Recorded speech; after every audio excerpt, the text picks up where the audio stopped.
Kisah Nabi Ibrahim, antara pengorbanan dan generasi solihin.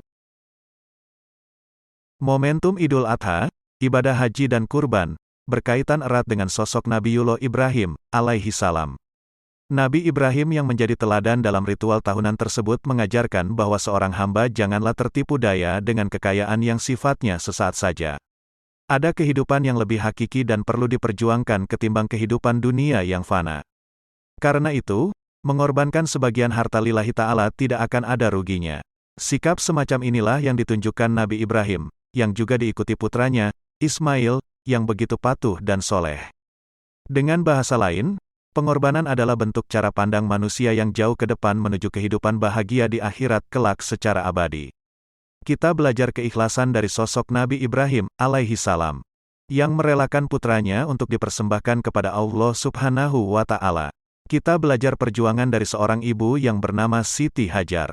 Dan kita belajar pengorbanan dari seorang anak yang bernama Nabi Ismail.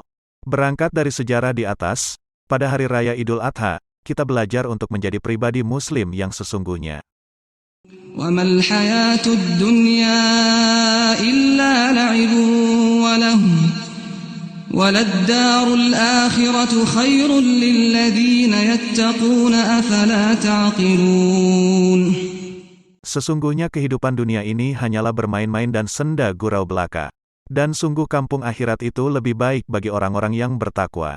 Maka tidakkah kamu memahaminya? Quran Surat Al-An'am, ayat 32. Kita yang sering mengaku meneladani Nabi Ibrahim dengan berkurban, sudahkah sebanding dengan pengorbanan beliau?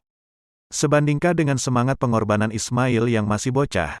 Sebandingkah dengan semangat pengorbanan istri beliau, Siti Hajar?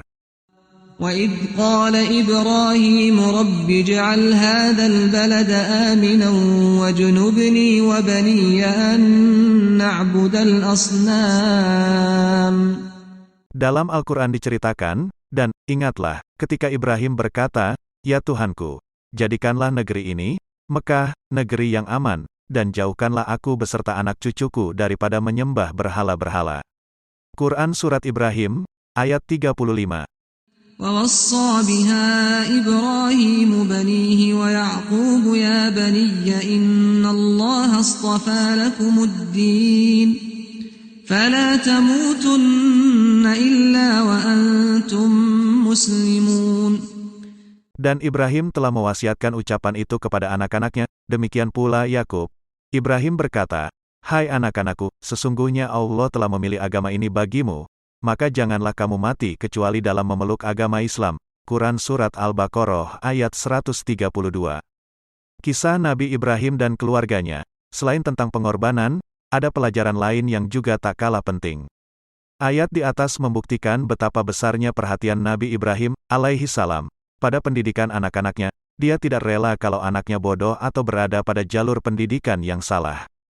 Jangan sampai terjadi, hanya karena alasan ekonomi, atau alasan pekerjaan, kita mengabaikan pendidikan anak kita dan tidak tahu menahu apa yang mereka pelajari, apa yang mereka lakukan selama ini. Sudahkah anak-anak kita mengamalkan ajaran agama secara benar? Sudahkah kita yang menjadi orang tua, memberikan contoh keteladanan yang baik pada mereka? Jangan sampai anak-anak kita salah asuh, salah bergaul, salah memilih teman atau salah memilih tokoh panutan, apalagi sampai menghasut, menyebar hoak dan kebencian. Nauzubillahi min dzalik. Mumpung bertepatan dengan momentum tahun pelajaran baru, marilah kita selektif dan teliti dalam mendampingi putra-putri anak-anak kita dalam melanjutkan pendidikan sebagai sarana mewujudkan cita-cita sang anak menuju masa depan. Anak adalah amanah dari Allah yang dititipkan kepada kita, maka ketika kita tidak mampu mendidik secara langsung, titipkanlah dengan baik, temuilah kepala sekolah atau guru-gurunya. Jangan sampai orang tua tidak tahu, tidak kenal kepada siapa anaknya dititipkan. Seraya berdoa semoga orang tua yang bekerja mencari nafkah untuk pendidikan anak-anaknya, diberi kemudahan dan keberkahan. Rabbi habli minas salihin. Ya Tuhanku, anugerahkanlah kepadaku seorang anak yang termasuk golongan orang-orang soleh. Amin. Demikianlah uraian ini, semoga ada manfaatnya bagi kita semua.